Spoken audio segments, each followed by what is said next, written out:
Velier was born in 1947. In 1983, when I buy 30% of Velier, they did 150,000. No, they did 300 million lira. But 300 million lira was 150,000 euro per year turnover. I was expert in software, in marketing, financial control, and this Velier had no a computer, no photocopy. So I restarted from zero. And little by little, drop by drop, I developed this company. And when I was for St. James in Martinique, first time I saw a bottle of Bali, you know, the Bali, I was in love with Bali, you know. It was vintage 1960, 66, then the old 1929. So and this bottle attracted me. So when I come to Velier, I say, first rum I want to import is Bali. But Bali was just closed. They moved the pot, the column to Clermont and then to St. James. So for some years I'm not able to import this product. And I was without rum. But the rum was a very, very small market in that time. In the 80s was Bacardi, the 98% of the market in Italy, and a little of agricole rum, St. James and Clermont mainly, and Trois Rivières. So finally, 1991, I succeed in having my Bali, and I did my first bottling, that is the Bali Reserve Cantarelli 1970. And then, in the beginning of the 90s, I felt that whiskey was a little bit, Europe became grey and grey with the new laws, nanny state, the bagpipe, whiskey was bagpipe, barb, at that time barb was not, was for old people, glasses. I felt that whiskey, I was born in the single malt in whiskey era. I say, we need a little bit of sunshine, music, and that year. Berlusconi a little bit. Berlusconi, Berlusconi asked me to become the marketing for sure. director of his company when I was in Velier, in Spirit, in my previous company. And in that moment I decided to take Velier. I say, I don't want to go to work for a big company. Also, my previous company, Spirit, become bigger or a multinational. I am a little bit a black sheep, we can say. It was not very normal. So I have to find my road, so I bought Velier. Berlusconi asked me to become his marketing director. And at this stage, in 93, 94, I say, now is the moment of rum. So I went to Dominican Republic, to Venezuela, to Puerto Rico, and I asked to Brugal, to Cacique, to Barillito. And all people told me, why do you want to import in Italy rum? There is no market.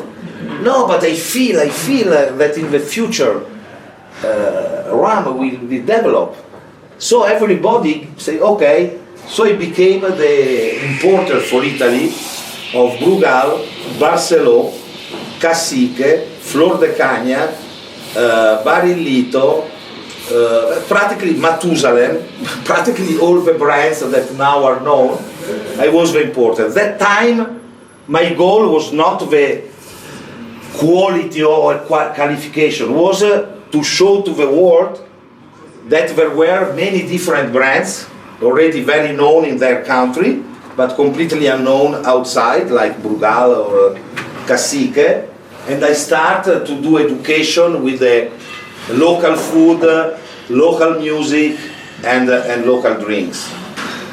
So in the Dominican Republic, Brugal at that time was drank with the Sprite, so I started Sprite and Brugal and Tostones and so and so.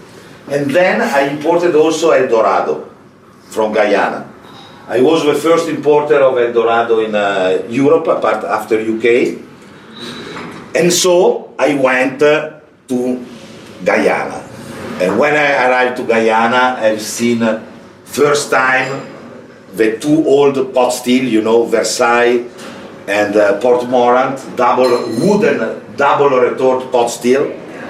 And then the last wooden coffee still, the Enmore, the two big columns made by wood, a very, very hard wood named Green Heart. The wood, very, very strong. And I taste first time a single Portmorant, a single Versailles, a single Enmore. And in that time I was developing also my protocol for wine. That was the first protocol in the history regarding the natural wine, named AAA.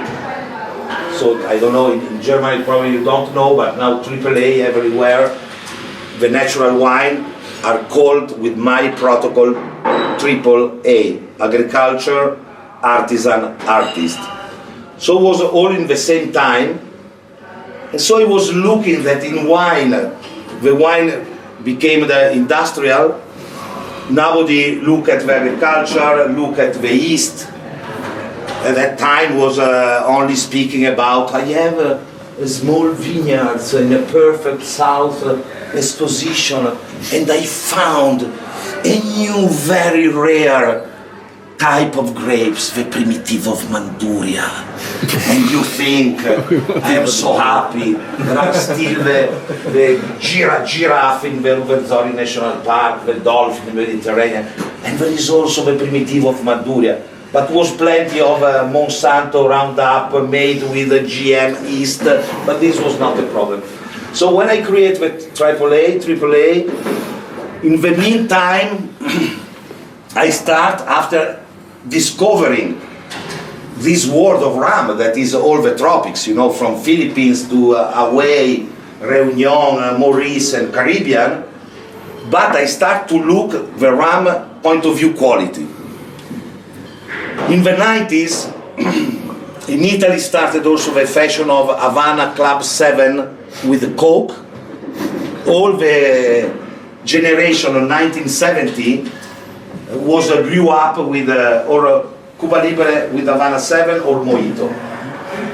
And we did a big success with rum in Italy. But in beginning of 2000, rum started to decline. And I see in the rest of the world, rum was starting to develop. So I say, why my old masters, Mr. Schumann and others, no, I'm joking. No, my Don Marcelo Barberi is my pre-Hiroshima manager. He started with GNV, then arrived to Glen Grant, then went to Macallan, then went to Isla, then went to single cask, and so and so. In rum, the generation who started with Cuba Libre and Mojito didn't really upgrade it in Italy. So I say, why? It's not a normal story. In that time, in the beginning of 2000, I'm speaking too much. Can I speak another 15 minutes? Okay?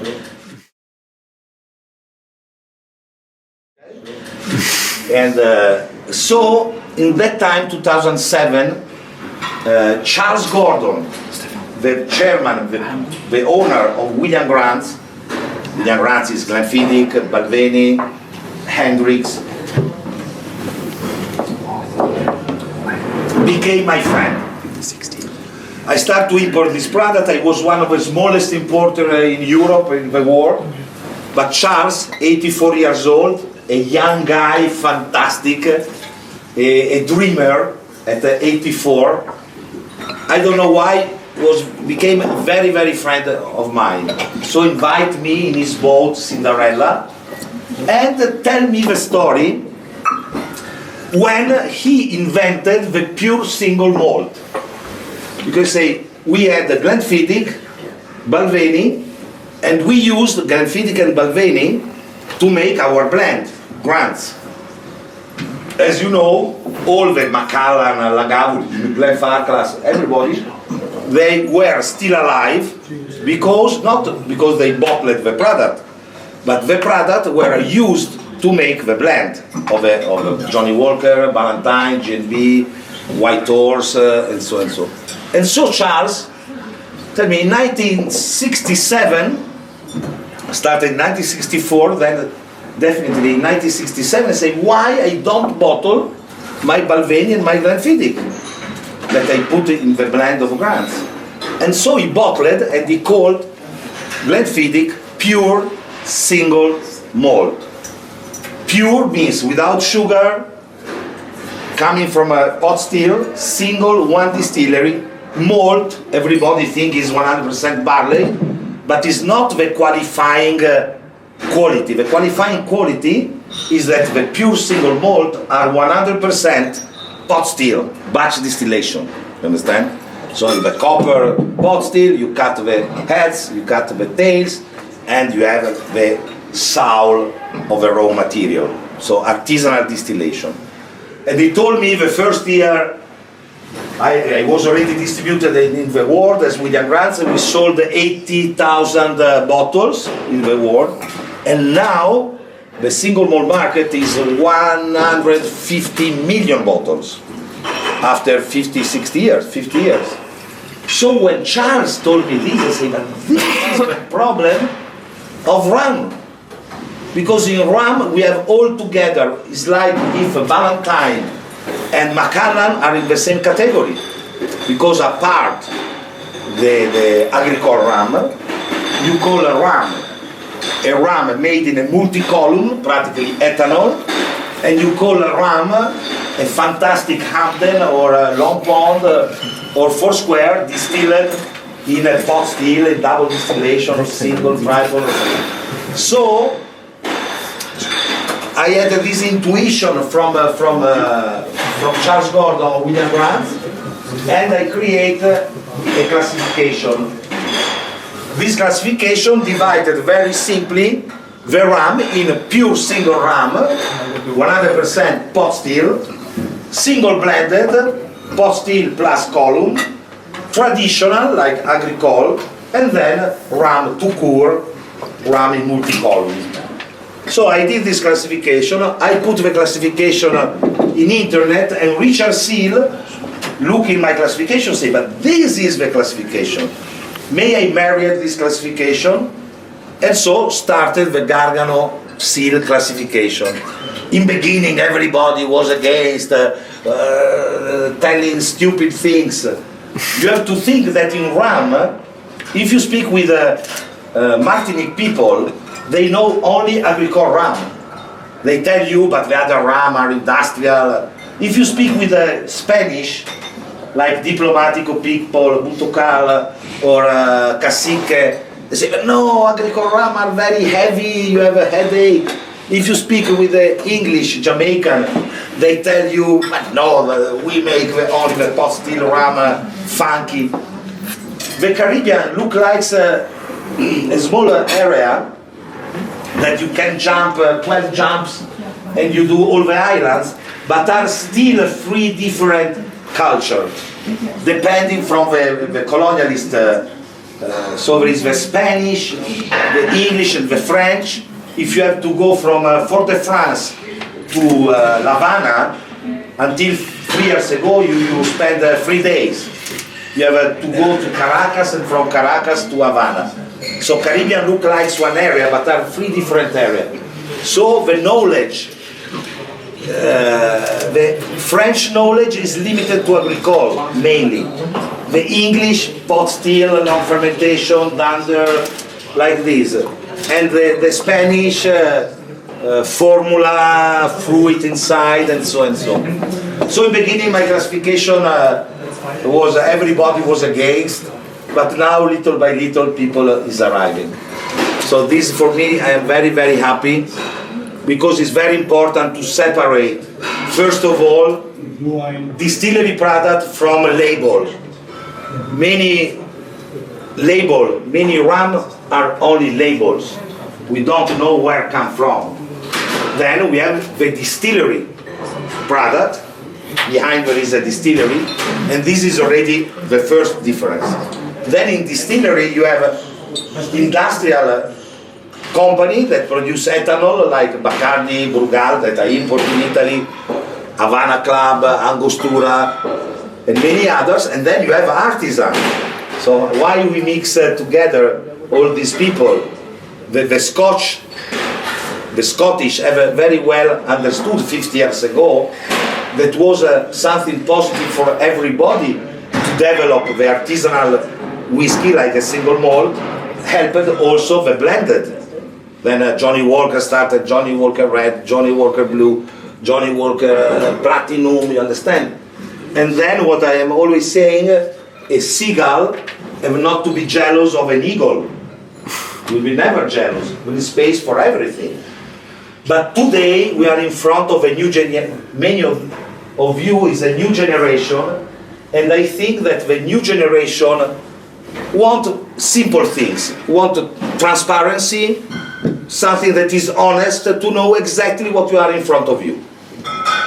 If you are a beach, don't tell me that you are Santa Teresa of Calcutta. Tell me what you are. There is no problem. McDonald's don't tell you Mon Chef Philippe is McDonald's, and he pays for McDonald's. There is no competition between McDonald's on the 2-star Michelin or 3-star Michelin. So this generation, I think, in this world that is really a nanny state, when you go to the football match, you look like a stealer.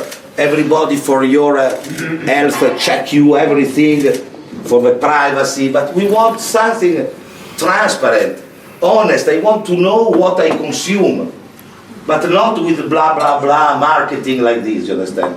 There are some objective facts. Then there is the taste.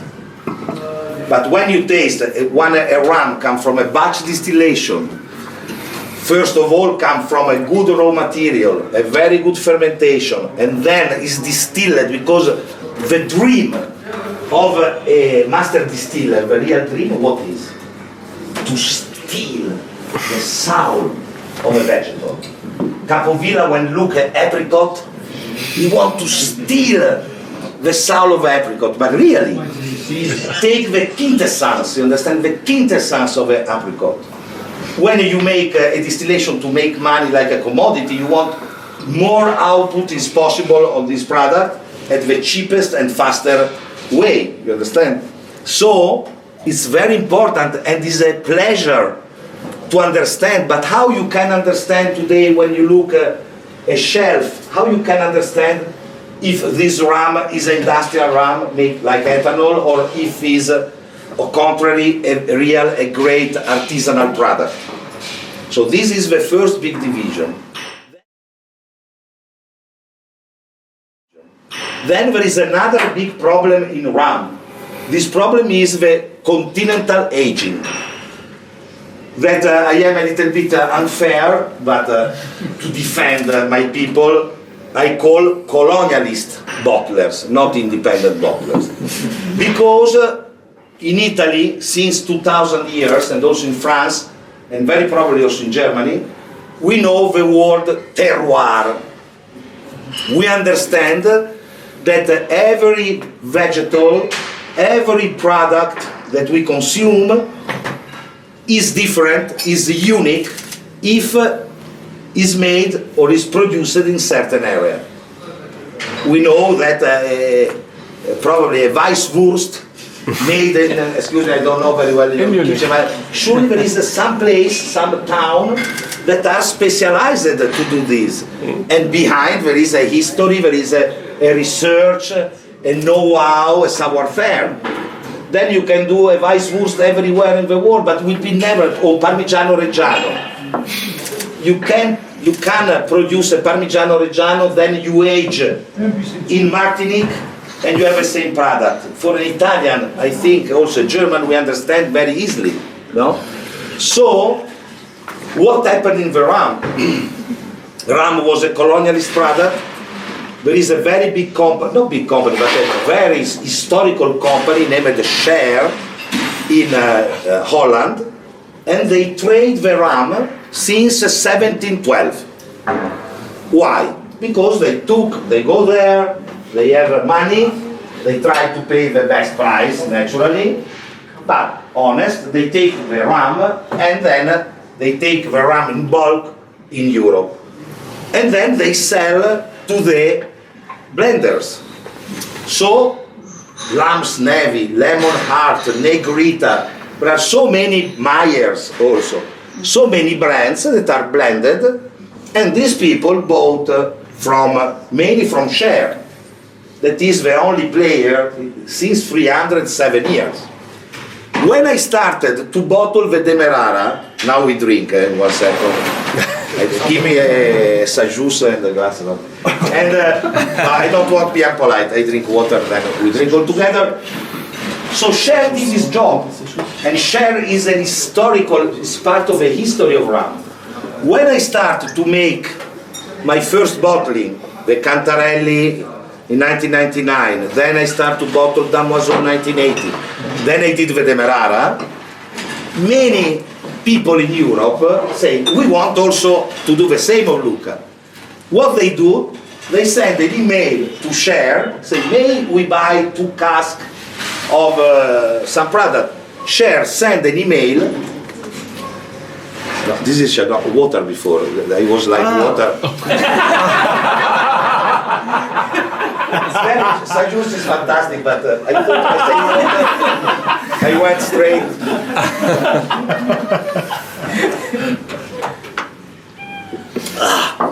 Cazzo Angelo. And so everybody sent an email, and the poor Share, that is very honest, say, okay, we have some Jamaican, we have some Barbados, Belize, Fiji, aged in Europe. But these people buy, and on the label don't write Hampden 1993 aged in Holland. They write Hampden 1993. At this moment, you are a consumer, you find a bottle Hampden 1993, an original Hampden 2010, and the 1993 cost only 50% more, you buy the 1993. But this 1993 is not Hampden. You understand? There is a big problem in continental aging, because there is not only the problem of the terroir, that I can't age the Parmigiano in Scotland and say that it's a Parmigiano. Because the taste is different, not to protect. I'm sure you do that. And you, I never do that. Schumann, you don't know me. I am very straight. And I am also a boss. And the other problem is the Angel Share. As you know, in the Caribbean, you lose between minimum 6%, maximum 12%. I am a little bit unlucky. For all my Caroni, I lost an average of 11%. In Barbados, after some years, they arrived to lose 6-8%. In Holland or in Liverpool, you lose 1%. Make the calculation. So bring the Caroni to Liverpool. Yeah, what? I tell you something, Schumann. I did a few months ago, first time, last summer, how many euro I left to the Angel. You know how much? 22 million euros. 22 million euros. If you want, I send you the figures. I was there. I left 22 million or 21 million euros. But probably, first I feel so happy, because happiness has no weight. This is the most important thing. Nobody could buy you. You have never to do a job that you don't like, because happiness has no weight. This is a fantastic thing, you know, if you think about. You understand? It's not that 1 million euro make you 1 million kilos happy. If you kiss me 1 second, I will so happy. This is very Italian, but I have to do it with Italian. No, but understand, no. But you understand, you are a Martinique producer, Mr. Nason. Mr. Nason is an artisan. He's a great, for me, he's the best master distiller, personally, all over. He has the smallest distillery in Martinique, so he could not stock a lot of barrels. After 18 years, if you make calculation, if you have a map of the Trovian, yeah, if you make a calculation after 18 years, you have lost about 80%. So if you add 50 barrels, you have only 10 barrels. You understand? So Naison's cell is 18 years old, probably at 300 euros, and then goes to the market to 500. All people say that is expensive, because exists rum bottled by the colonialist bottlers that have the same age, 18 years, but were aged in Europe, and they lost maximum 20%. You understand? So first, here you can see the difference. It's fantastic, this video, and it's all like a pizza tower. It's Aisha. It's Aisha, yeah. What is this? Sorry, You see, the tropical aging, line 1, 2, 3, 4, 5, 6, line 6 che hanno, guarda posto qui, 3, 6, after 10-15. 15 years. After 15 years, you have 3 barrels against 7 barrels and a half. There is an enormous difference. So there is a problem of terroir, because in Jamaican rum, Hampden will be never bad. Also if you age it in Patagonia, but it's not the real one. If you look the color, the difference in color is enormous. What?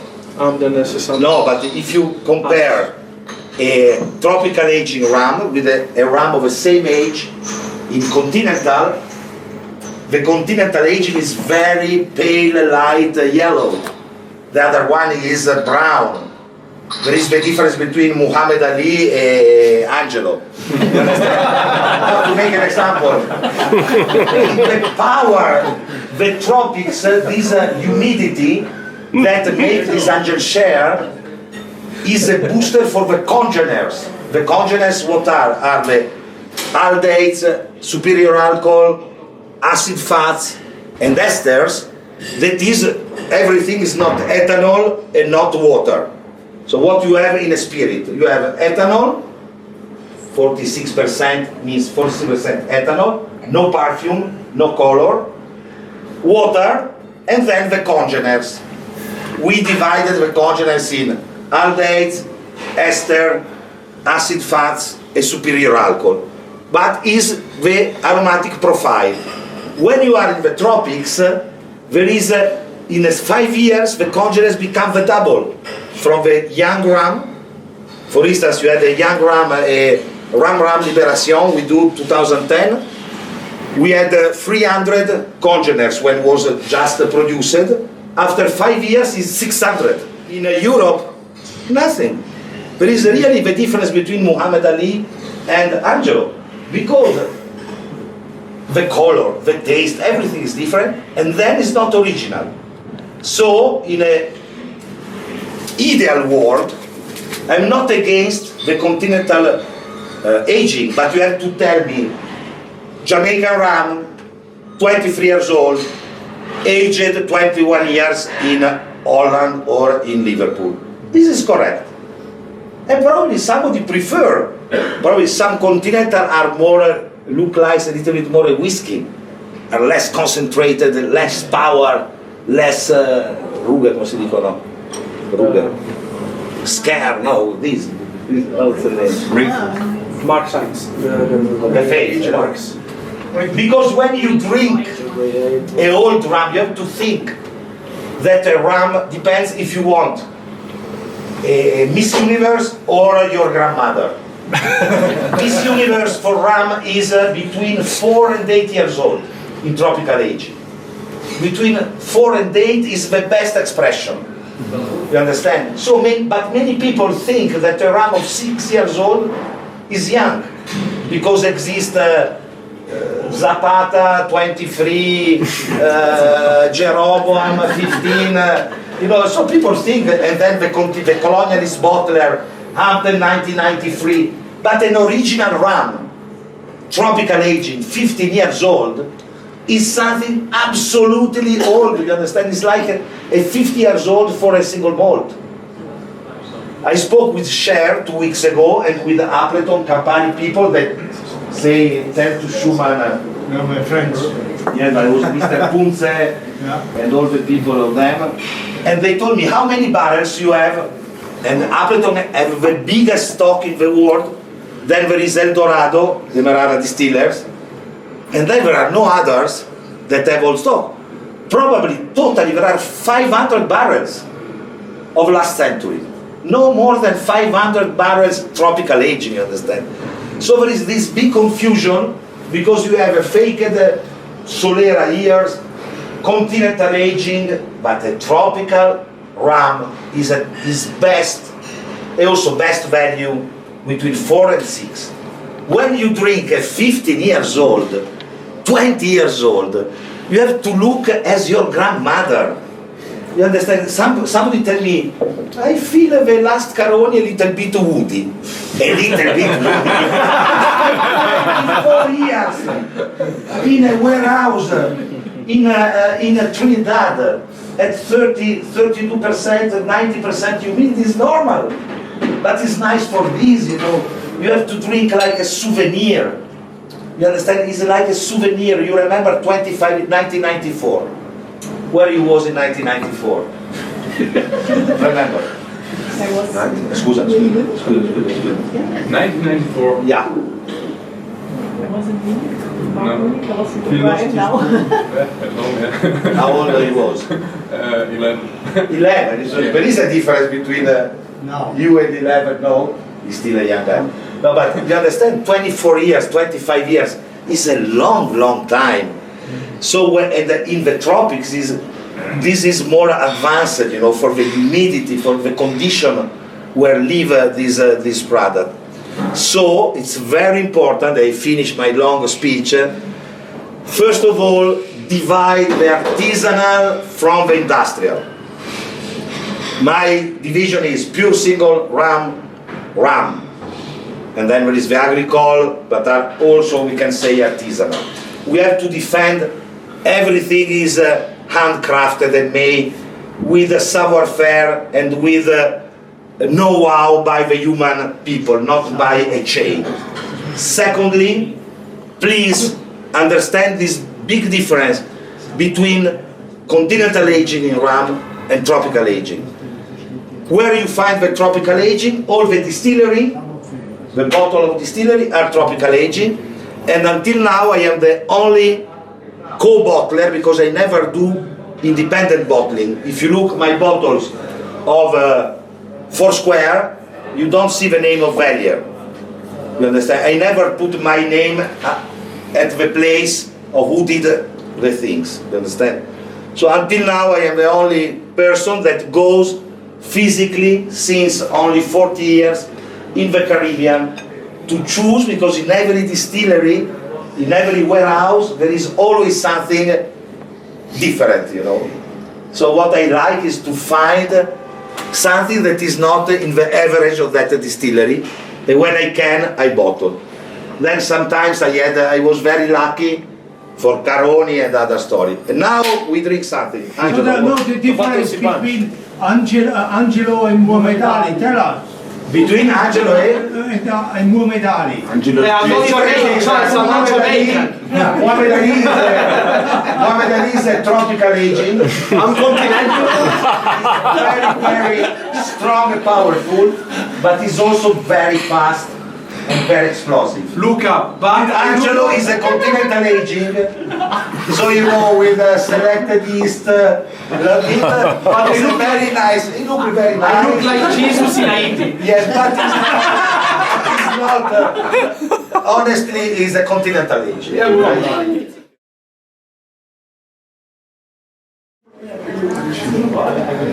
So it's very strange. Hampden was created in 1753, and only last year, in 2018, they bottled the first aged rum. Why? For two reasons. One reason is that the fresh Hampden white rum was sold about 3-4 times the price of the other rums. So Cher went there and bought all the production, because Hampden is a very high ester rum, so it's used not only for blend, for instance, all the Verschnitt, German Verschnitt in the 19th centuries, beginning of the 20th century, were made with a small amount of Hampden. Then it's sold to Chanel, to make an example, or it's sold to confectionery, industrial products, so not only rum, and also for a rum blend. So Hampden costed, the price of Hampden was between 3-4 times higher. So these people, you know, in that time rum is a commodity, like sugar, slaves, and so they take 3 times more. And then also because many times when you go in the Caribbean, you understand that Caribbean are still a far west. You understand? Whether you arrive in Hampden, you arrive on a dirty road, they live in their world, they are used to speak about LPA, liter per alcohol, to sell white rum. They don't understand the diamond they have in the hands. So in the last 5-6 years, I tried to make a deal with them, and finally we bottled these 2 Hampden. This is the 46%, and this is the 60%. And all the 2 is the same rum at 46 and 60. I did the blend of this rum. It's a little bit less funky, less hogo than the Hampden High Ester, because it's to be consumed, is very versatile.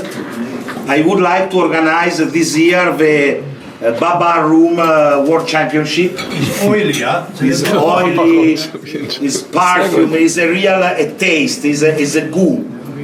And the label is a label that today I don't know if it's understand, but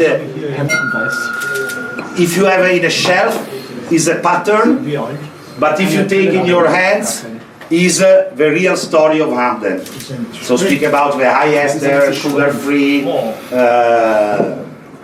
spring water, as a great single malt. There are 5 pillars in Hampden, and they finish that are, first of all, the spring water. You know, single malt started, the difference was the water. Glen Tarret, Glen Livet are small river. So Hampden is produced with a water coming from the Cockpit County, that is the last unspoiled national park of Jamaica. Is no road, no small path, nothing. So there is the spring water. Then they use wild yeast. This is very rare in the spirits, also in wine. Only mezcal use wild yeast. Then is pot still, 100% pot still. They have a 4 pot still. And then is tropical aging, naturally, and sugar-free. There is no caramel, no sugar, nothing inside. It's very versatile, could be used in the cocktail. In this moment, since 2-3 weeks, I don't drink, I put some biscuit, dry biscuit, also chocolate covered. You put in Hampden, you eat, it's fantastic for me. You can do Baba Rum, you can drink straight, you can drink with a nice ice cube, you can make cocktail, and Angelo is the master. Coffee everywhere. It's very versatile, it's very expressive, because it's true.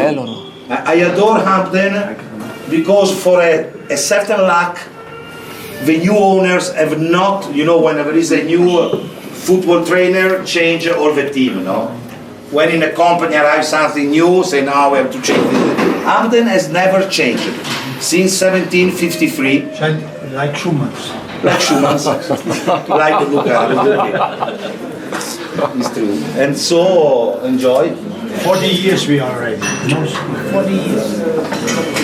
Would you maybe tell us something about the age composition of the blend? Yes, this is a blend of 2010 and a small part of 2011 are free marks. You know, Hampden produce 10 different rums divided per ester because the international owners, they bought the marks.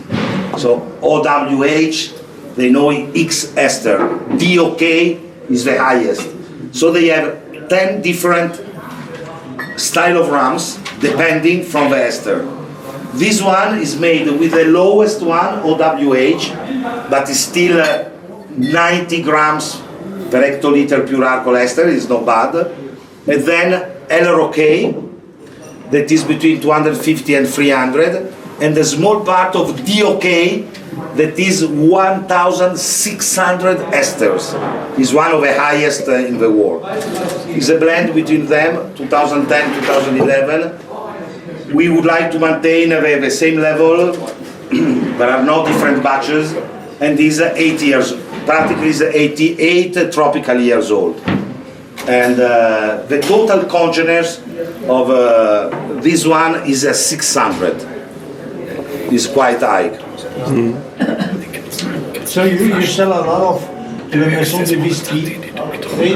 They buy a lot. No, La Maison de Whisky and me, we did a joint venture named La Maison and Velier.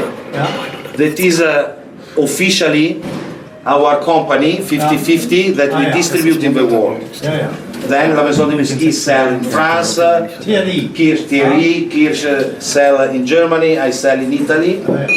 And my products are in the La Maison de Velier, where I am shareholder 50% and Thierry 50%. So Luca, the Hamptons will be available now for a long time. New batches in this almost same quality. Always the same products, very similar in these two editions. Then we have decided to make a national edition. We will do a German edition of Hampden for the Rum Fest, something like that. Then one UK edition. In the next 2-3 months, there is the distillery edition that normally is sold only in Jamaica at the distillery, and in some occasions small batches also here. And the blend is different, is a little bit more funky, a little bit higher ester. We stay at this level of ester for 2 reasons. One, for the stock we had, because we have to maintain 8 years old, so when you make a rum or you make a whiskey, it depends from the stock you have. Secondly, to arrive to a taste that could be more understandable to more people, not only for the rum geeks that are very focused on the high ester. But we produce in Habitation Velier the single mark. We had the LROK, HLCF. These is to show, this is the LFCH, to show the different type of Hampden, you understand? This is a blend. So in Habitation Velier we put at cask strength, this is 60.5, and here you can taste all the different marks. This is the blend of some of these marks. So where's the water coming from? All over the world when you make rum? Because these are countries where the water is, you cannot find easily a really good water. Yeah, in the Caribbean generally, all the water is Nestlé water, you know. Because the Japanese have the north of Japan. Yeah, but Japan, to make an example, fantastic water they in Hokkaido. But they look at the water. Yeah. If the water is an ingredient in fermentation, water is very, Japanese understand the different energy of a different water. In Europe we don't, perhaps we try to eat bio, but then we drink water that is, water we drink a lot. But what is the lack of Hampden, that one day I hope some of you could come to see, is this unspoiled area where the Maroons were the slaves that escaped. They went in this area because it's forest. And in this big national park, for example, there are the last crocodile, A butterfly unique of this area, the yellow-tailed butterfly, 23 type of different endemic species of birds. It's very unique. It's the only part of Jamaica completely unspoiled. And from this area, there are small rivers and small spring. And in 1760, 7 years after Hampden started, they built a dam that still exists, made by stone, and they did a canal, because it's 7 kilometers distance, and the water arrived there, and still arrive. Hampden tried 5 years ago to produce Hampden from the county water, from the town water, and the result was completely different. They did one batch and stopped it. It was easier to do, but product is different. I took Richard Seal, Foursquare, and Gianni Vittorio Capovilla to Hampden. And I thought, Capovilla and Richard are very precise. They go really to a great precision in distillation. And I was a little bit afraid that when they arrived to Hampden, they are shocked. Instead of, when they arrived, I took them in 2 different periods, and they told me the same phrase, Luca, but before the gas chromatography, before the chemistry. These people arrived empirically, test by test, to create a so sophisticated way to produce this product, because this product, I have to tell you, if you are professional, something more, is not coming only from the molasses and the water, but is coming also from the pure sugarcane vinegar. They have a big swimming pool, they have 250 years, where, with the mother, where they put the fresh juice, and the fresh juice become vinegar, because they understood before all the chemist, professor, Pasteur, and they understood that ethanol plus acid equal esters. So if you put some acidity, then in distillation, and this is the magic of a life, because when you are in Hampden and you smell the wort, the fermented, horrible. But sometimes in my life, I thought to be to my best moment of my life. And after 10 years, when I look back, I say, I was stupid that night, that I went with another girl, that I divorced. And in the same time, other time you think to be in the worst moment of your life. And after 10 years, he said, that moment was the moment that my life changed. I was able to upgrade a little bit myself. When you look, the fermentation in Hampden is the same. You smell. If there is an American called the CNN, United Nations body, but then in distillation, this fermentation give this perfume, and then the scientific tell you that is the butyric acid, but we call butyric acid, but is all this pineapple, this nice evaluated perfumes, and when you taste Hampden little by little, your mouth, your body asks a little bit more. It's very difficult for a spirit, because spirit have a high proof that your body asks to drink a little bit more. And Claren for Missajus have the same movement, So this is a little bit of a story about Hampden. If you go to see, Hampden is enormously complex. The technique of production is unique. They are also afraid that one day arrive some laws, say, this is not illegal. I am working with the slow food to protect this whole system of production of rum. But it is really, I think it's like, for me, like Lagavulin in 1978. You understand? When first time I arrived at the isla, in beginning people don't like send back the bottles to my company, Spirit. Now to have 3 cases of Arden 1978, you become rich.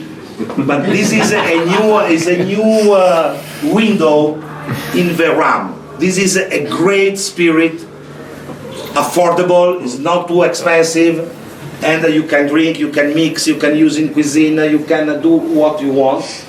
And I am very, very proud to have helped the Hampden finally to release their product after 264 years.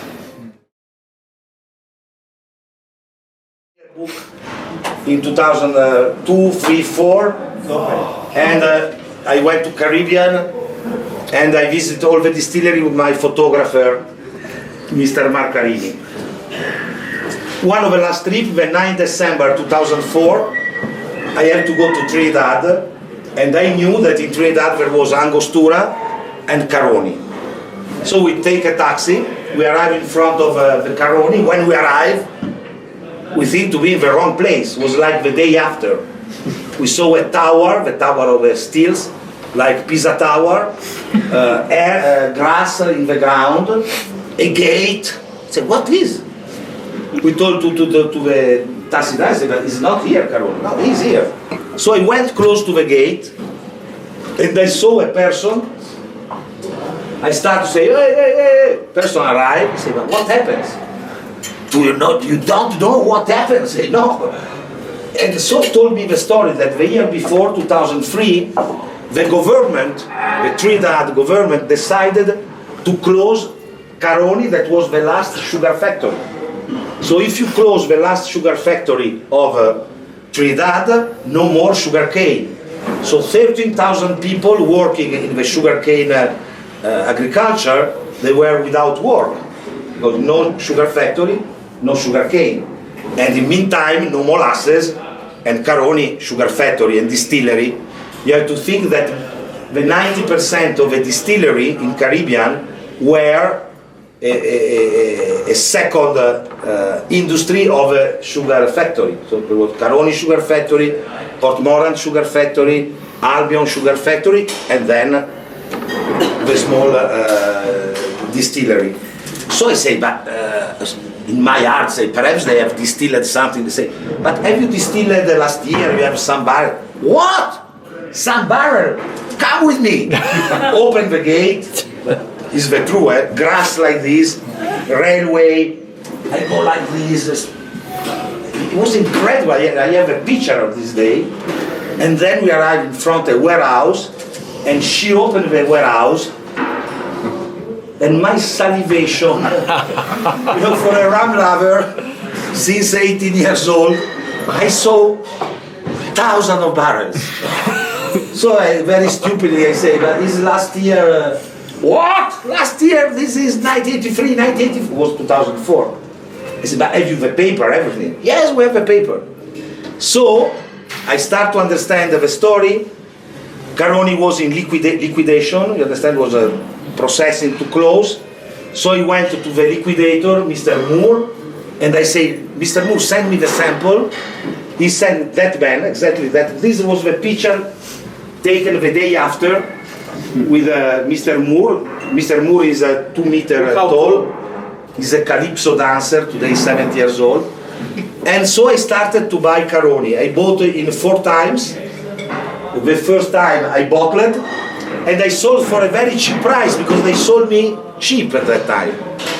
Then the angel share, 21 million, like birds. But I do my first bottling, I sold only in Italy. At that time I don't export, I don't think to export was my pleasure. The bottles were sold in 1 second. For this reason today it's very difficult to find the old bottles. Then after 2006 I rebought. Then in 2008, then they stopped me. Said no, the government would like to sell the distillery and the barrels, we don't know. 2008, at that moment it was completely dismissed the distillery.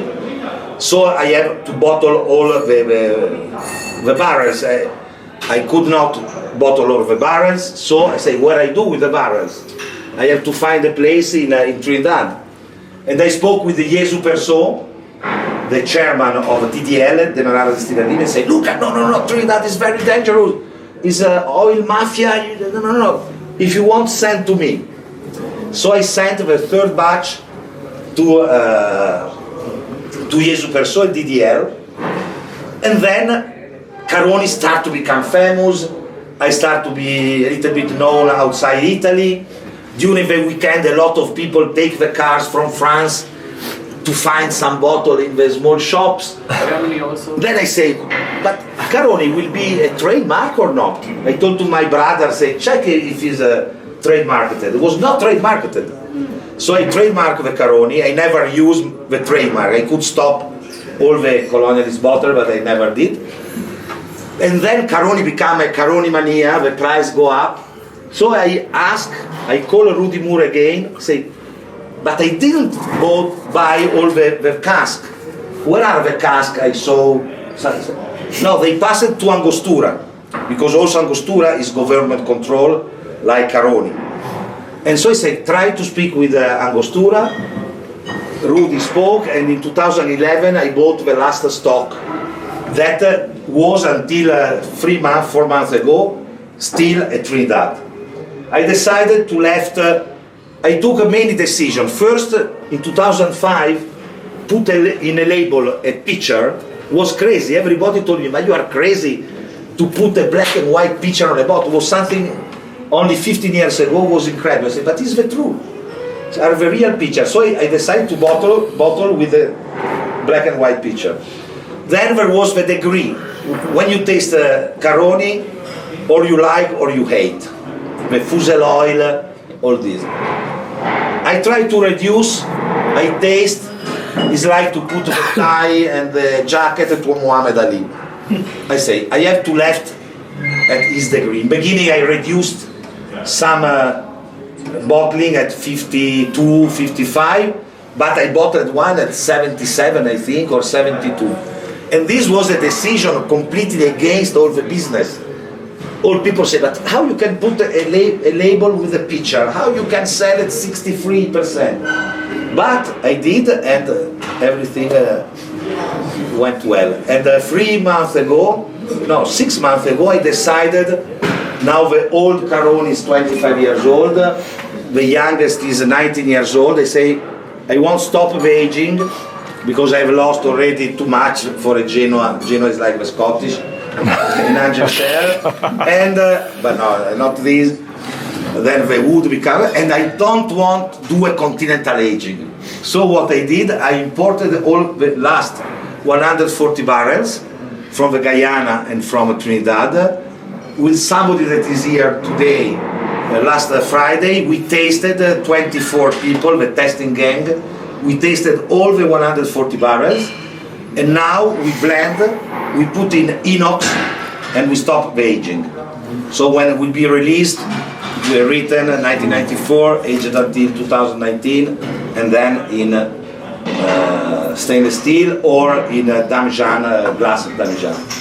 This is because really I am against the colonialism, I am against the slavery, and I am against also the economical slavery. So for me, the rum is a real rum when is produced, aged and bottled, or at least aged in his place. So this is the story of Caroni. Kirsch, my chief, can you read? Thank you very much, Luca. Oh,